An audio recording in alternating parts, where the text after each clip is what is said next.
The drink of choice for this week's episode of Thomas & Friends Home Media Reviews, Smart Water. I don't usually drink that, but I was out today and I haven't had any water, so I bought a bottle of Smart Water.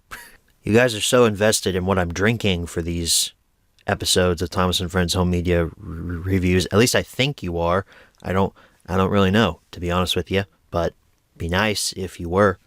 Hello everyone, welcome back to Thomas & Friends Home Media Reviews. This review is on Engines to the Rescue. Not the US version of this. It's the UK release featuring Season 6 and 7 content. Mostly Season 7 with like one episode from Season 6 thrown in here, just for good measure. Let's not waste any more time, let's jump right into the history section of Engines to the Rescue.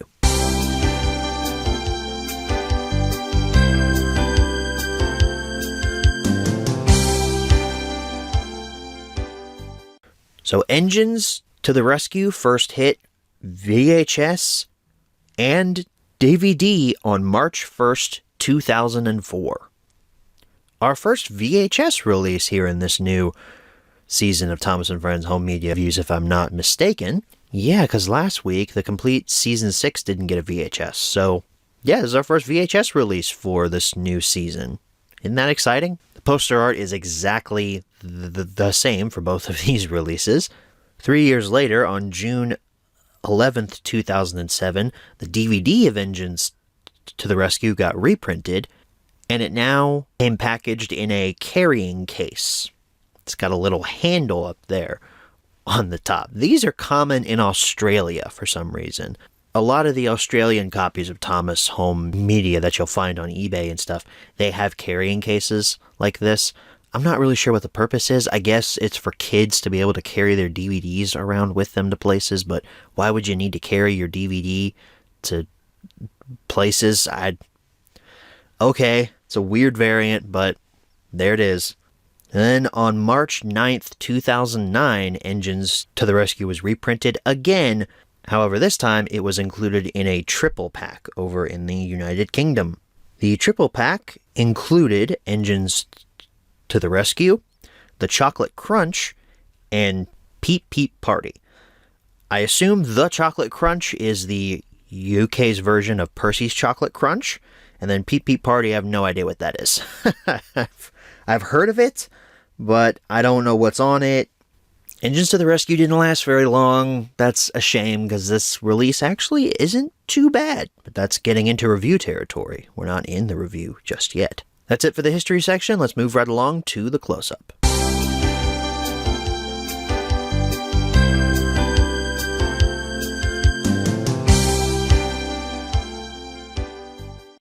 Alrighty, everyone. Here's your close-up look at Engines to the Rescue. Not the United States variant from like 2017 or something, or 2018. No, this is the UK version. They got all new stories up there at the top with a DVD video logo, Thomas & Friends logo, nice portrait of Thomas there on the front, Engines to the Rescue, and then your rating for the United Kingdom, as well as Nick Jr. for some odd reason. I think Thomas & Friends aired on Nick Jr. Over in the United Kingdom. It's also got these like red panels here. It's like painted wood, but the wood's painted red, and there's like a ship porthole that Thomas is looking out of. I'm not sure what significance that has to this release, but it's cool artwork. It catches your eye. You have a product number, DVD video logo, same portrait of Thomas taken from the front along with the same logo, Engines to the Rescue, hit logo, the old school one, not the new one, your rating, and then VCI. Back features a little blurb about the release, screenshots of Percy, Harold, Arthur, Peter, Sam, and Skarloey. We have the return of the episode summaries there. We got, 6, 7 episodes there? I can't count. Each one has its own summary. I love that. There's some bonus content, Know Your Engines quiz, and Days Out with Thomas preview. Legalese and such down there at the bottom. Barcode, rating, and then an exclusive free episode of Rubber Dubbers, Train Driver Tub. That's going to be fun to check out. So there's the back in full, and we pop this open. It has a clear case for some reason, and then your disc is a squished up version of the poster art. You guys know what I'm going to say. Thank you to Dan for sending me this and that big lot of stuff that he sent a while back. He's the main reason that most of this revival season is even happening right now. So if you could, go over to his channel and give him some love from me. So that wraps up your close-up. Let's move right along to the menu tour. Alrighty, everyone. Here's your menu tour for Engines to the Rescue. This is basically just the cover art of the release. Here, you got the porthole with Thomas looking through it, except this Thomas has weird eyes. I know that's a photo, and they photoshopped those eyes moving. That is not Thomas's real model. Oh, man. UK releases. You guys really love your autoplay. I hate that. I don't know how many times I have to say that for this season, but I hate autoplay. We got play all, episodes, extras, and subtitles. We'll take a look at the episodes tab first. I do like your transitions, United Kingdom. That one's, the transitions are pretty cool here. Again, another Photoshop-y thing here where they're making Thomas's eyes move. That's just a little weird. You got Gordon and Spencer, Harold on the Flying Horse, the grand opening, It's Only Snow. Another transition. The Refreshment Ladies Tea Shop, Trusty, Rusty, Salty Stormy Tale, and Something Fishy. Look at those Photoshop lines on Thomas's face there. That's not a great Photoshop job, whoever did that. Moving into the extras tab now, we have Know Your Engines, which is a quiz, Days Out with Thomas, which is a preview, and then a bonus story, Train Driver Tub, from the Rubber Dubbers. This was on an American release too, as part of the Hit Extras tab. I can't remember which one, but it's one of the only Rubber Dubbers episodes I've ever seen because of the Hit Extras tab. We're going to do the quiz, which goes through each of these stories here. So we've got Gordon and Spencer. Question number 1. Spencer is a new engine to carry coal, a new bus to take the children to school, a special private engine belonging to the Duke and Duchess, or a new purple engine. Well, we can rule out purple engine, because do you see any purple over there? Clearly it's that one. Special engine belonging to Duke and Duchess. I assume it says, like, congratulations or something, but I'm not unmuting my speakers for this. What is the name of the cart horse at the vicar's feet? It was Pegasus, right? I assume that's right. Yeah, it's been a while since I've seen that episode. Where are the Fat Controller and Lady Hat going to? The opening of the new train line. What does Thomas need to deliver to the villagers? It's coal, right? Maybe it's not. Never mind. Oh no, it's a Christmas tree. Okay, that confused me there. A Yule tree? It's weird, man. That's the only season 6 episode on this release too. That's odd. Who helps the refreshment lady to find a new tea shop? That would be Peter Sam. Rusty's driver put up a sign to warn the other engines. What did it say? The bridge is not safe? Hey, I was right. Salty is sent to fetch someone from the smelter's yard. Who is it? That would be Fergus. Yay, I got most of them right, except for that one about It's Only Snow. That one's a classic episode from season 6. I can't believe I forgot that one. Yule Tree threw me off. Subtitles, we can turn them on or off. Another really bad Photoshop job. Look at that. Look at that. Just... So like we usually do, let's take a look at some of these episodes and assess their quality. For some reason, it's not letting me jump ahead, so we'll just fast forward instead. Check out that landscape. That looks good. Oh, wow. Yeah. Season 7 has always been like a little... I don't know. It looks darker in this footage for some reason. Over here in the United States, Season 7 seemed a bit... I don't know, brighter, I guess. It looks kind of dim in this footage. Maybe that's just me. But again, widescreen is the superior way to view, except for this shot. Oh wow, that's cropped stock footage. Never mind. This is not cropped footage. This is nice. That's a nice shot there. Look at Harold. So that wraps up your menu tour. Let's go ahead and head on back and answer the 5 main questions as always.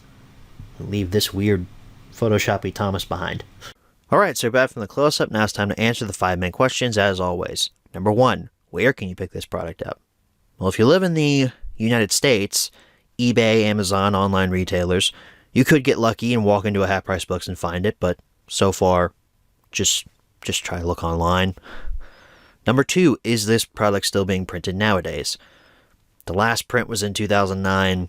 I gotta say no to this because it's just no. Although, I should go ahead and say this. I got a comment last week from somebody saying that Season 6 was still being printed and you could still find it on store shelves. I don't necessarily think that that's true. I mean, I have no doubt that the guy found Season 6 at a store. I just don't think it's still being actively printed. Like, what the guy probably found was backstock. There's a lot of that out there for a lot of these releases. So if you find a copy of Engines to the Rescue out there and it's not at a used DVD or Blu-ray store, the last time that this was printed was in 2009, so I have to say that it's probably not being printed today, because why would they still be printing this and it not be on the wiki? The wiki is constantly being updated. They have a great team of admins over there. I just don't see how they could miss that. But then again, I don't live in the United Kingdom. I don't go to those places, so I don't know what you guys over in the UK are actually seeing on your store shelves. I'm just some American giving his opinion on British Thomas DVDs. Number 3, should you pick this product up? Engines to the Rescue was actually quite fun. I enjoy this release a lot more than I thought I would. I say that because last week was Season 6, and I talked extensively about how I like Season 6 more than Season 7. I'm not going back on that statement. I still like Season 6 more than 7, but 7 has got some pretty good content in it, and I think that mostly comes down to the narrator. I grew up with Season 7, primarily over here in the... I grew up with Season 7 over here in the United States, and over here in the States, Season 7 was bastardized. It had new music, it had a new narrator, and it was released alongside Season 8 stuff. So in my mind, I associated Season 7 with that newer, not as good Thomas content from Season 8 that I was getting on DVD for various holidays and stuff. So when I got stuff like Hooray for Thomas and Thomas and the Really Brave Engines and stuff like that, I didn't like it as much as the classic stuff. In fact, I used to swear up and down that Season 7 was not a classic season because of the narration and the new music. It didn't feel like a classic Thomas season. Michael Brandon, I'm sorry. I understand that you put a lot of effort into your narrations, but they're just not good.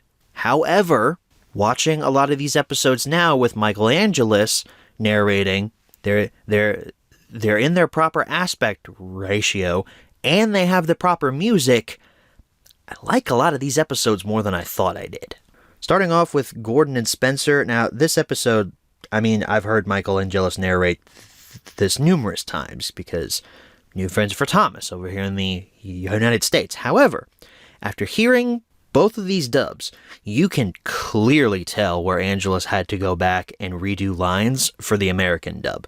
On this release, Angelis' narration and the audio as a whole feels very well balanced. It doesn't feel like Angelis recorded every single line in the UK dub with a Blue Yeti microphone, and then he went back for the American dub and bought like a cheap Temu headset to record the American lines. That's kind of how it feels over here in America now, because after hearing this, I mean, this dub is superior. Like, this version of Gordon and Spencer is very, very good. The grand opening is a great example of how Sir Topham Hatt would do anything to make his wife happy. I love how sincere he is when he's trying to use the hot air balloon, because Lady Hatt was the one who really wanted to go up in the air. He didn't really want to, so now he's like, well, I suppose we'll have to use the hot air balloon. Topham, are you sure about that? Oh, it'll be just fine, my dear. And his line about his hat also being ruined when the hot air balloon crashes into the tree. Sir Topham Hatt's what a husband should be. He's doing everything he can to make sure his wife is happy. My hat is ruined, Topham. So is mine. I did think it was a bit unfair, though, how he was being such a jerkwad to Skarloey just because he was late. If Skarloey doesn't hurry up, he'll be late again. Like, but why? Clearly it's not Skarloey's fault, it's his crew that's taking forever to load up, so why are you blaming him for that? I thought it was unnecessarily rude to my guy Skarloey. I didn't write any notes for It's Only Snow, so I don't know where exactly it fits in here, but It's Only Snow, we talked about it last week. It's a fine episode. I don't really have any new thoughts on it. It's same dub, same visuals, same everything. It's good. It's good. Refreshment Lady's Tea Shop is a great follow-up to the original Season 4 episode. I love that continuity there, how Peter, Sam, and the Refreshment Lady know each other. And I love these new sets for the narrow gauge railway. The Whispering Waterfall, Old Castle Causeway, they all look absolutely amazing. Angelus's voice for the Refreshment Lady is also really good. Like, way better than Brandon's. I don't know what it is about that voice. I just thought it was a really good voice for that. Some of the dialogue, though, feels a bit tampered down. And that's really where, like, the hit entertainment interference starts coming into play here. Peter Sam's line about tea shops don't live in cakes. Duh! Like, why would Peter Sam say something like that? He's been around the block a few times. I'm pretty sure he knows that. Now we get to a somewhat controversial one, Trusty Rusty. I don't like this episode very much. I mean, it's okay, but hear me out here. If you reworked this episode, you could make it good while still keeping some of the major story points. Instead of Duncan having significant character regression and insulting Rusty and just going across that old bridge because, oh, I can do that. I do whatever I like.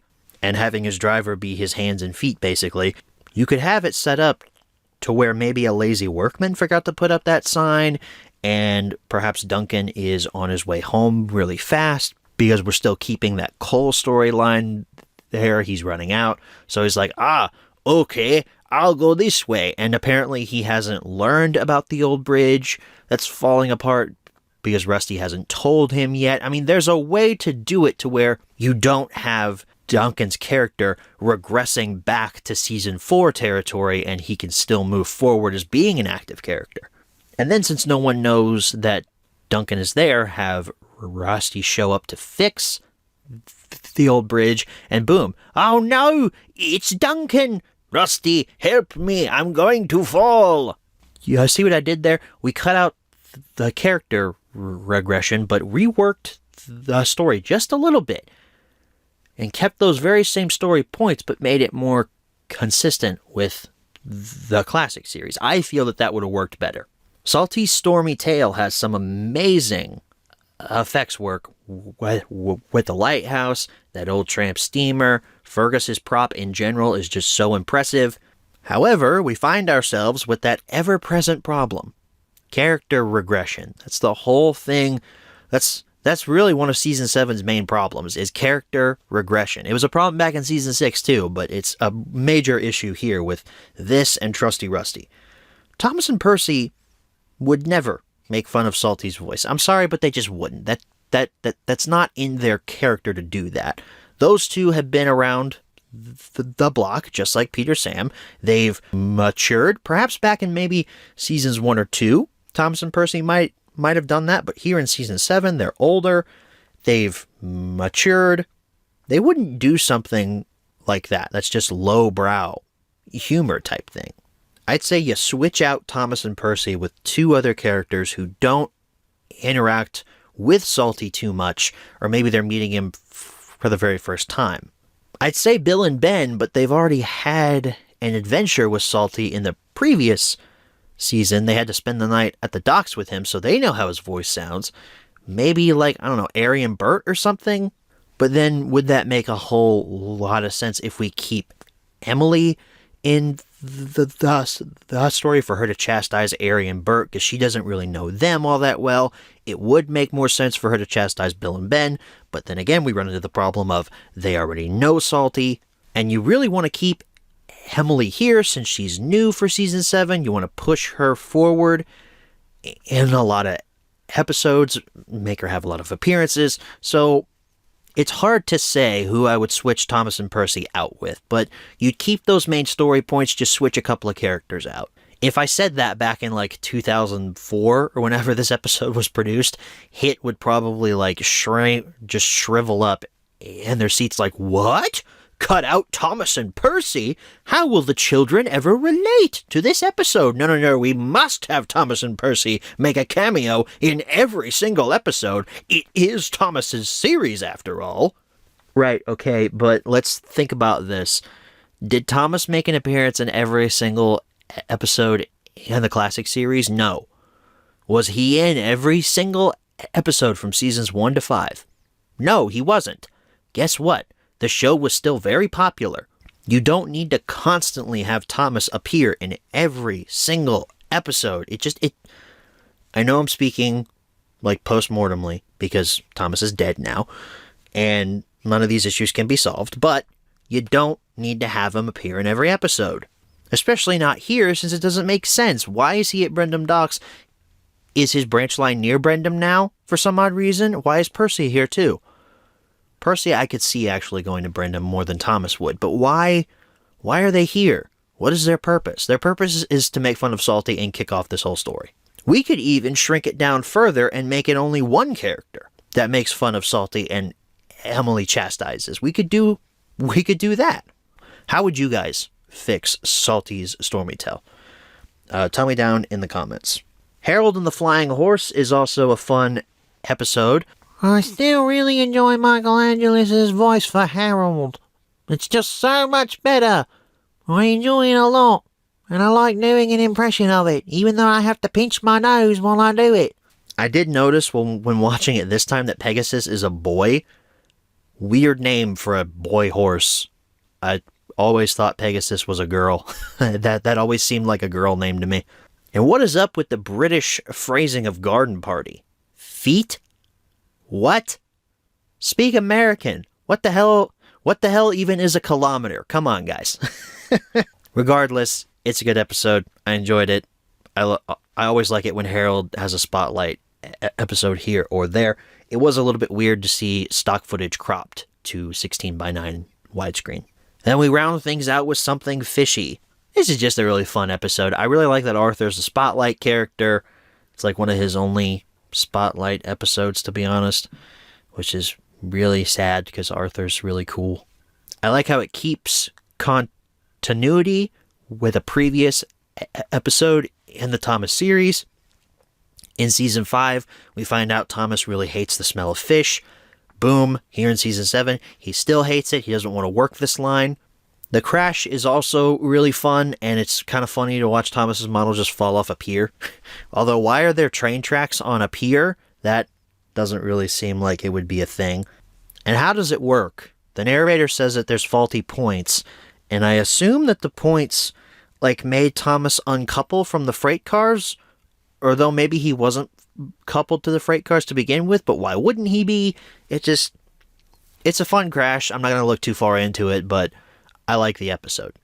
And I can say that for the entirety of Engines to the Rescue. I like pretty much every episode on this release, despite some of the story problems I have with Salty Stormy Tale and Trusty Rusty.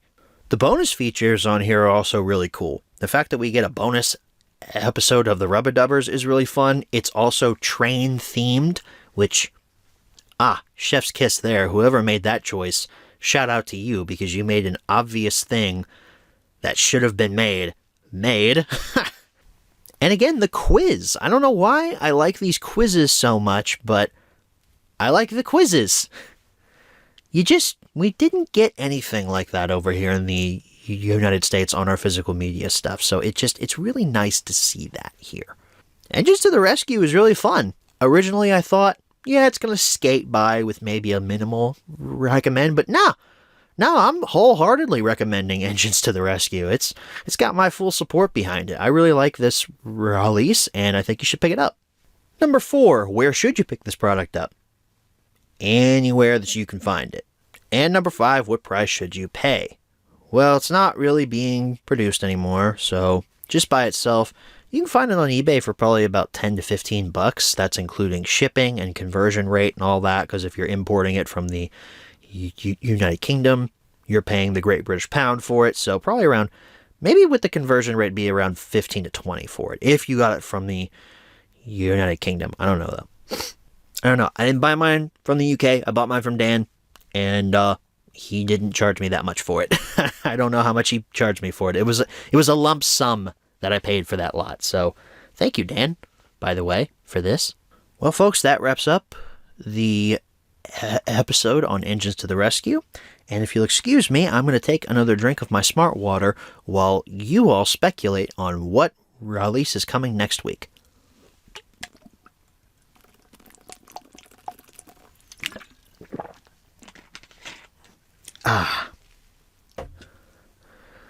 So what do you think's coming? What's that? What's that?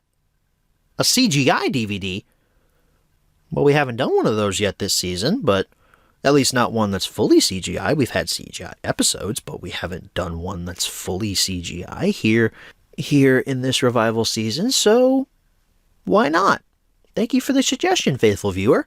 Next week, we're taking a look at the CGI release, Tales from the Rails. The DVD that Dan sold me, that I had already purchased from an eBay seller, and I didn't realize it until it showed up on my front door. This is the DVD I have 2 copies of at the time of recording this. Maybe I've already put it up on my eBay. I don't know. That's what I plan to do with the one that I bought. I hope you guys are excited about that. I most certainly am. It's got season 20 content and season 19 content on it. Let's freaking go. Thank you all so very much for watching. I will see you all next week. Good night, everybody.